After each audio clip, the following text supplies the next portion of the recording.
Hello दोस्तों, मैं चंदन कुमार आप सभी को साइंस ट्रूथ के यूट्यूब चैनल में फिर से स्वागत करता हूं। यहां पे हम लोग 9th क्लास की चैप्टर 1 पढ़ रहे हैं, जिसमें हम लोग साइंस और मेजरमेंट को कुछ पढ़ चुके हैं और आगे और भी पढ़ेंगे। तो आइए अब हम जानते हैं कि सबसे पहले उपसर्ग क्या होता है। किसी भी शब्द में अगर ये उपसर्ग लगा दे तो उस शब्द का मीनिंग चेंज हो जाता है। यानी अगर उपसर्ग का डिफिनीशन देना चाहे तो वो उपसर्ग उसे कहते हैं जो किसी भी शब्द में लग के उसका अर्थ को परिवर्तन कर दे, उपसर्ग कहलाता है। जैसा कि मैंने एक टेबल बनाया, आप लोग देख रहे होंगे, जिसमें अंश, एक तरफ मैंने अंश लिखा है, उपसर्ग लिखा है और सिंबल यानी संकेत लिखा है। जैसे कि अगर हम किसी शब्द में डेसीमीटर लिखा हो जिसका सिंबल है स्मॉल डी, तो उसको हम 10⁻⁻1 से डिनोट करेंगे। सेंटीमीटर को 10⁻⁻2 से डिनोट करेंगे। इसको हम मिलीमीटर बोलते हैं, 10⁻3 सिंबल स्मॉल एम है। ये माइक्रोमीटर है 10⁻6। ये 10⁻9 नैनोमीटर है, जिसको स्मॉल एम से डिनोट करते हैं। ये है पिकोमीटर 10⁻12। ये 10⁻15 फेम्टोमीटर और 10⁻18 एटोमीटर। बच्चों, हम लोग इसका यूज भी देखेंगे आगे कुछ देर में, तो आप इसे अच्छी तरह से नोट करें। और इसका एक और है, यहाँ पे गुणज लिखा होगा उसमें, और उपसर्ग और संकेत, जो कि अब यहाँ पे आप स्क्रीन पे देख रहे होंगे। इसमें आप ये देख रहे होंगे कि 10⁻1 है जिसको हम डेका बोलते हैं, 10⁻2 है उसे हेक्टो बोलते हैं स्मॉल एच से, 10⁻3 है जिसको हम किलो बोलते हैं, 10⁻6 है जिसको हम मेगा बोलते हैं, 10⁻9 है जिसको जीगा बोलते हैं, और 10⁻12 है जिसको हम टेरा बोलते हैं, 10⁻15 को पेटा बोलते हैं, 10⁻18 को एक्सा बोलते हैं। बच्चों, इसमें आपने देखा होगा कि ज़्यादातर सिंबल कैपिटल लेटर में है, और आपने जो देखा था अंश में, उसमें क्या था, सभी लेटर स्मॉल में ही थे। तो आप इनको थोड़ा ध्यान रखें और इसको याद करने की कोशिश करें।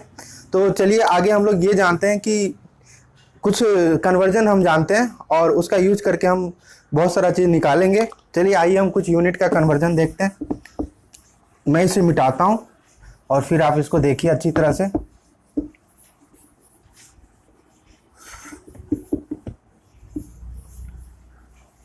सबसे पहले आपने एक स्केल देखा होगा, छोटा सा स्केल आता है 15 सेंटीमीटर का। तो उस स्केल में होता है ये क्या कि ये पूरा जो है 15 सेंटीमीटर का होता है, आपने देखा होगा। इसमें 1 2 3 4 5 करके ऐसा कुछ दिया होता है, ठीक है बच्चों। और इसके बीच में आपने देखा होगा कुछ सिंबल ऐसे करके, ये पूरे 10 होते हैं इसके बीच में। ओके बच्चों, ऐसे ही यहाँ पे 10, यहाँ पे 10, यहाँ पे 10, यहाँ पे 10, ठीक है। तो एक स्केल को अगर हम लिख सकते हैं कि एक छोटा जो स्केल हम लोग के पास होता है वो 15 सेंटीमीटर का होता है, ठीक है।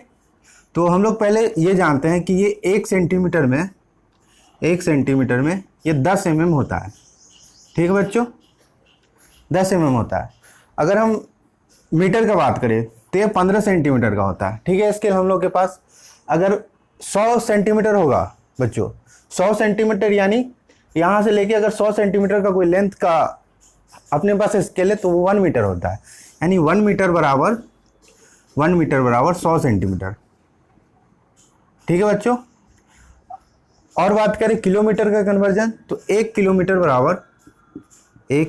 बराबर 1000 मीटर होता है, ठीक है बच्चों। इसको आप याद रखेंगे। तो इसका हम लोग यूज भी देखेंगे। अगर हम बात करें कि इसको आप कन्वर्ट कर सकते हैं मीटर को सेंटीमीटर में, यहाँ चेंज कर सकते हैं, ठीक है बच्चों। अगर 1000 मीटर हुआ तो इस तरफ 10⁻3 से भी मल्टीप्लाई कर देंगे तो ये सेंटीमीटर में आ जाएगा। आगे हम लोग देखते हैं कुछ राशि, किसी यूनिट का मात्रा कैसे निकाला जाए उसको हम देखते हैं।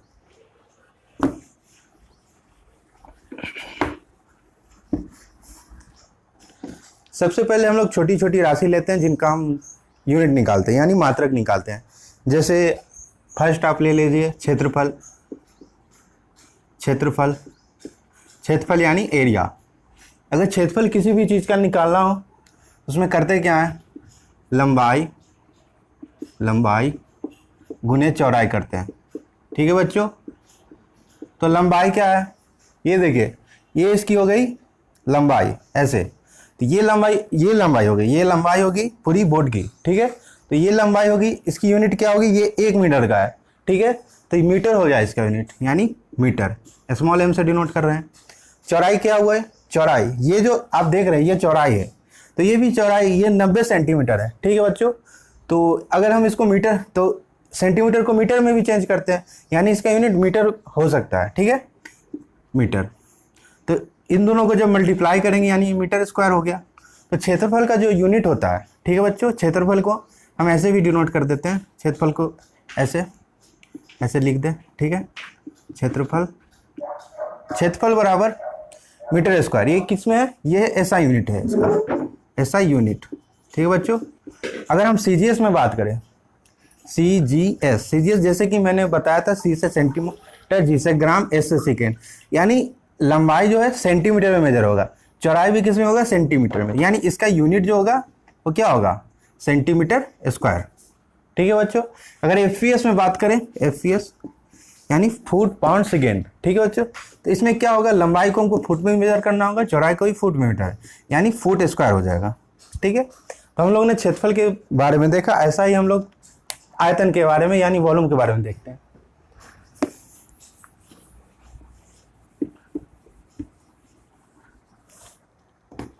तो बच्चों आयतन का क्या होता है फॉर्मूला, आयतन यानी वॉल्यूम, आयतन बराबर होता है लंबाई गुने चौड़ाई गुने ऊंचाई। ठीक है बच्चों, आप इसको वो भी लिख सकते हैं। ठीक है, तो लंबाई का क्या होता है बच्चों, लंबाई का होता है, पीछे हमने देखा लंबाई का मीटर होता है, चौड़ाई का क्या होता है, मीटर। बच्चों ऊंचाई भी मीटर में होती है। ठीक है, तो मीटर लिखें, तो इनको जब आपस में मल्टीप्लाई करेंगे तो क्या हो जाएगा, मीटर के पावर क्यू। तो ये एसआई यूनिट में मीटर के पावर क्यू होगा, एसआई यूनिट में आयतन। ठीक है, अगर सीजीएस में बात करें, सीजीएस में तो ये क्या होगा, सेंटीमीटर क्यूब। अगर एफपीएस में बात करें, एफपीएस यानी फुट का क्यू हो जाएगा। तो आप इसको भी नोट करें। आगे हम लोग जानते हैं सबसे पहले आयतन के बारे, डेंसिटी यानी घनत्व के बारे में, उसका भी हम लोग यूनिट निकालेंगे और डिफिनीशन देखेंगे। आइए देखते हैं।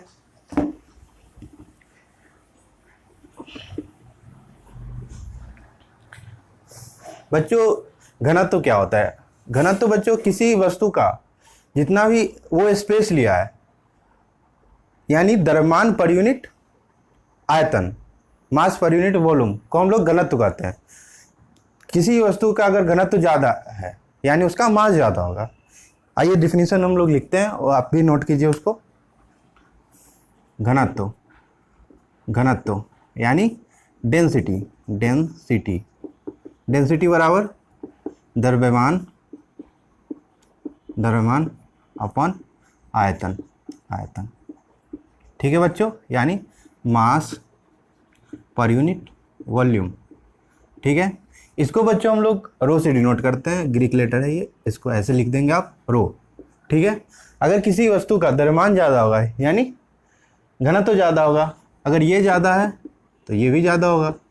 अगर मान लीजिए कि आयतन, आयतन अगर ज़्यादा कर दे, अगर किसी भी चीज़ को डिवाइड में जब उसको ज़्यादा कर दे तो ये वैल्यू कम आएगा, यानी आयतन अगर ज़्यादा होगा तो यानी घनत्व कम होगा। तो इसका यूनिट निकालना चाह रहे हैं, तो कैसे निकलेगा, जैसा कि हम लोगों ने आधारी राशि में जो टेबल देखा था उसमें 7 आधारी राशि थे, उसमें भी उसमें द्रव्यमान जो क्या था, आधारी राशि है।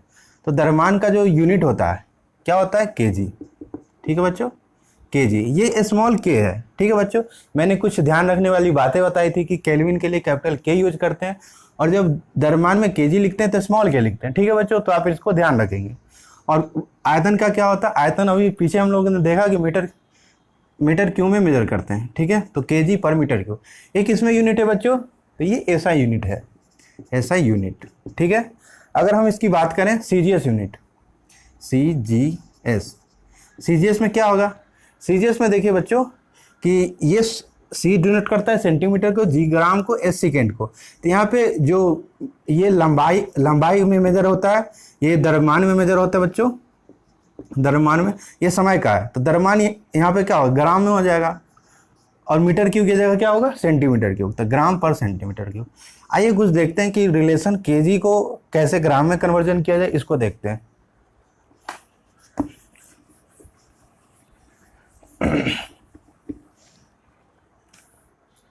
सबसे पहले तो हम लोग जानते हैं कि 1 kg, बच्चों 1 kg, 1 kg में ग्राम कितना होता है?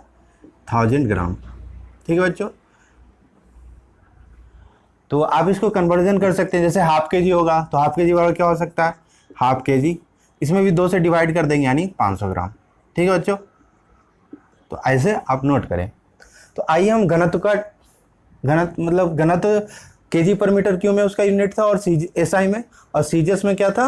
ये क्या बोलते हैं, सीजीएस में अगर बात करें, सीजीएस में तो ग्राम पर सेंटीमीटर क्यूब था। ठीक है, तो कन्वर्जन देखते हैं।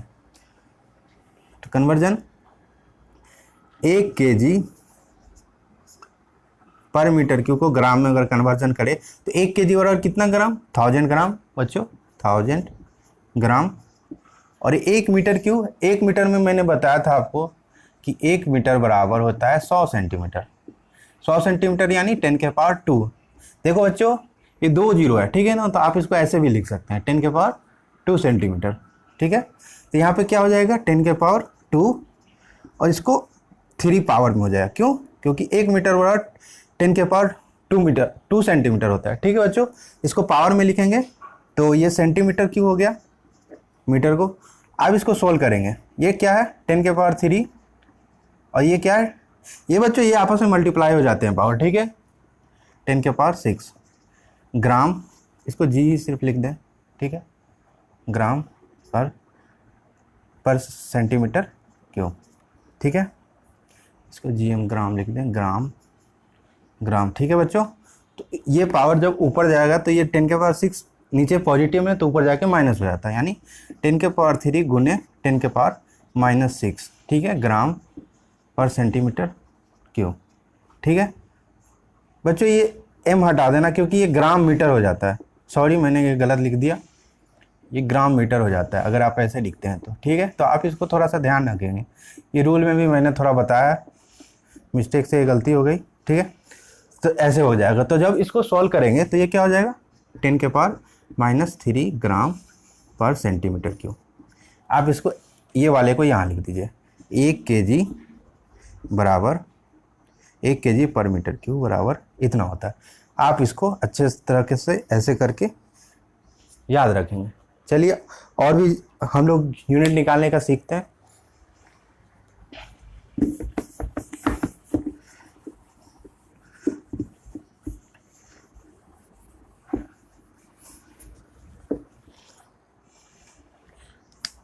आइए सबसे पहले हम लोग ये जानते हैं कि ताप और दाब में क्या है रिलेशन, या उसको हम कैसे डिफाइन करें।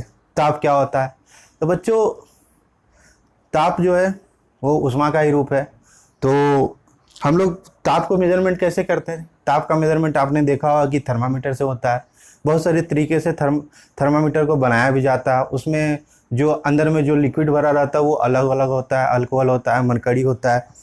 तो सबसे पहले हम लोग जानते हैं कि ताप का जो मेजरमेंट का ऐसा यूनिट है जो कि हम लोगों ने पढ़ा है केल्विन है। तो रिलेशन हम लोग जानते हैं केल्विन में क्या रिलेशन है, सेल्सियस में, फ़ारेनहाइट में, रोमर में।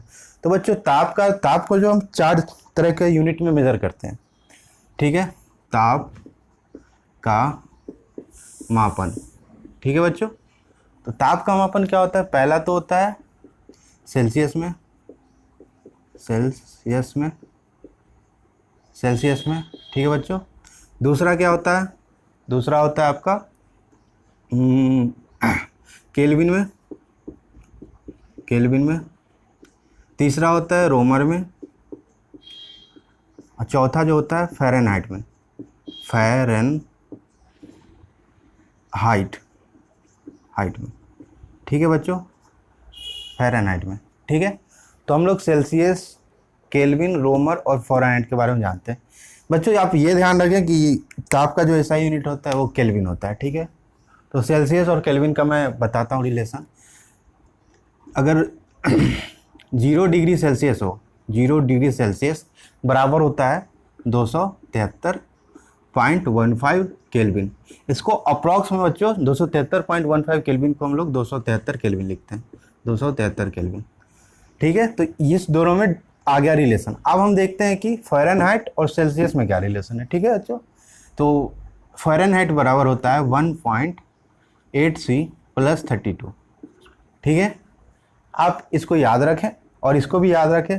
तीसरा हम लोग देखते हैं कि रोमर और सेल्सियस में क्या क्या है रिलेशन। ठीक है, एक सेकेंड बच्चों, मैं बताता हूँ आपको पूरे बात। C/5 equal to R/4। ठीक है, यहाँ C जो है वो सेल्सियस को डिनोट करता है, R रोमर को डिनोट करता है। अगर मान लीजिए इस पर हम क्वेश्चन भी करेंगे अभी, तो इस तरह से आप लोग कन्वर्जन कर सकते हैं। ओके, आइए आगे देखते हैं।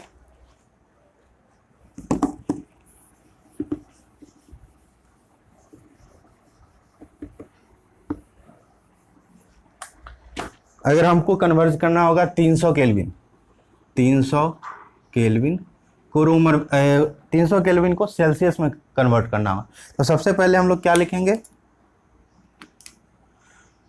बराबर वाट सेल्सियस। ठीक है बच्चों, तो 0 डिग्री सेल्सियस बराबर 273 केल्विन होता है।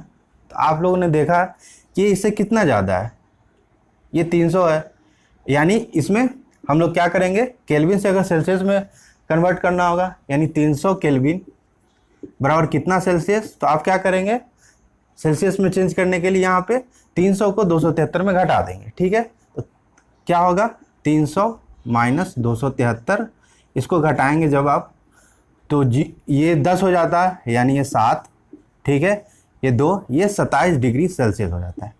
ठीक है बच्चों, 300 केल्विन बराबर 27 डिग्री सेल्सियस।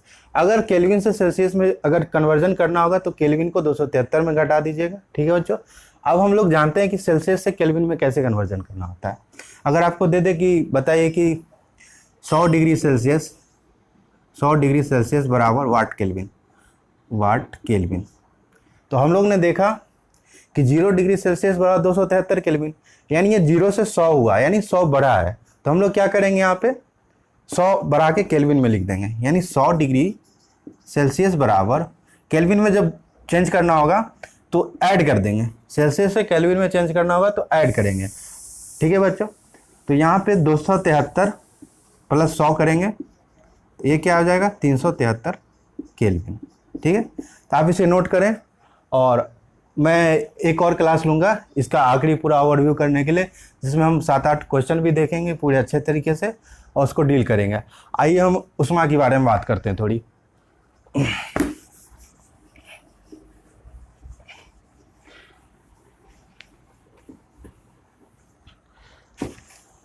बच्चों, उष्मा जो है एक तरह का ऊर्जा ही है। ये ऊर्जा किसी भी तरह से परिवर्तन हो सकता है, जैसे ताप ऊर्जा का हम लोग बिजली उत्पादन में करते हैं। ठीक है, उष्मा ऊर्जा का, तो उष्मा ऊर्जा का हम लोग खाना पकाने में भी यूज करते हैं।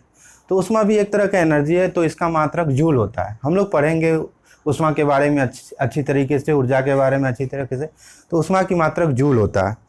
तो आप नोट करना चाहें तो उष्मा भी एक तरह का ऊर्जा ही है, जिसको हम एक तरह से एक एनर्जी को दूसरे एनर्जी में कन्वर्ट कर सकते हैं उष्मा को। तो उष्मा जो होता है, उष्मा का मात्रक, उष्मा का मात्रक ये जूल होता है, जूल, ULE। ठीक है, इसको कैपिटल J में लिख दें आप। ठीक है, जूल होता है। तो इसका SI यूनिट है, ये उष्मा का मात्रक SI में है, ये SI में। अगर इसका CGS में बात करें, CGS में बच्चों इसका कैलोरी होता है, कैलोरी। ठीक है, कैलोरी। ठीक है, तो एक कैलोरी की बात करें तो एक कैलोरी बराबर होता है 4.186 जूल। ठीक है बच्चों, अगर दोनों तरफ 1000 से मल्टीप्लाई कर दें, जैसे कि हम लोग ने पढ़ा कि अगर आपको किलो में क्या करते हैं, 10 के पावर 3 से गुना करते हैं। ठीक है, किलो का मतलब 10 के पावर 3। ठीक है, तो एक कैलोरी बराबर 4.186 जूल। अगर 1000 कैलोरी होगा, यानी 10 के पावर 3 से मल्टीप्लाई करेंगे दोनों तरफ, 1000 कैलोरी बराबर 4.186 इंटू 10 के पावर 3 जूल। इसको जब सोल्व करेंगे, यानी अगर इसको के लिखते हैं बच्चों, स्मॉल के लिखते हैं, एक के कैलोरी। ठीक है, 1000 कैलोरी बराबर 4186 जूल। ठीक है बच्चों, ऐसे लिखते हैं। ठीक है, तो आप इसे नोट कर लें। और अगर एक और बात करना चाहते हैं हम यहाँ पे दाब के बारे में, दाब क्या होता है उसको भी देखेंगे। उसके बाद ये हम लोग का यूनिट खत्म हो जाता है जितना भी है, और कुछ क्वेश्चन बचते हैं, उन क्वेश्चन को हम अगली क्लास में देखते हैं। आइए हम दाब के बारे में थोड़ी जान लेते हैं।